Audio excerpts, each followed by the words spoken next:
నా పేరు 13వ వార్డు మహబూబ్ మున్సిపాలిటీలో 13వ వార్డు ఎక్స్ కౌన్సిలర్గా కాంగ్రెస్ పార్టీగా ఇప్పుడున్న డాక్టర్ ఉమా మురళీనాయకు ఉమా గారు జిల్లా అధ్యక్షురాలు గారు నీకు టికెట్ ఇస్తానని నువ్వు సిట్టింగ్ ఘాటుగా నీకు టికెట్ ఇస్తానని హామీ ఇచ్చి మాతో నామినేషన్ వేయించిన తర్వాత మాకు ఈరోజు దీపం ఇవ్వకపోవటం మేము ఇప్పటి వరకు ఓటం లేకుండా ఎంపీటీసీగా వార్డు మెంబర్గా మల్ల కౌన్సిలర్ 4 దమ్ములో గెలిచిన చరిత్ర మాకున్నది.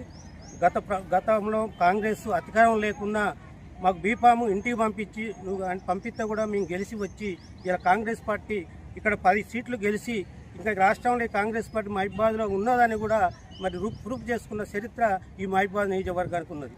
మరి ఈరోజు వచ్చిన మురళీనాయకు 2 సంవత్సరాలు ఎన్నికైన మురళీనాయకు డీసీసీ అధ్యక్షురాలు ఉమా గారు ఇవాళ నా 13వ వార్డులో సంబంధం లేని వ్యక్తికి అంటే కాంగ్రెస్ పార్టీకి సంబంధం లేని వ్యక్తికి 14 లక్షల రూపాయలు తీసుకొని అమ్ముడు పోయి ఆ టికెట్ ఇచ్చి ఇలా మాలాంటి సీనియర్ కాంగ్రెస్ నాయకు ఎక్స్ కౌన్సిలర్నంతా మోసం చేసి అన్యాయం చేసింది కాబట్టి దీనికి పార్టీ గుర్తించి అతనిపై వాళ్ళపై యాక్షన్ తీసుకోవాలని నేను విజ్ఞప్తి చేస్తున్నా మీడియా ద్వారా.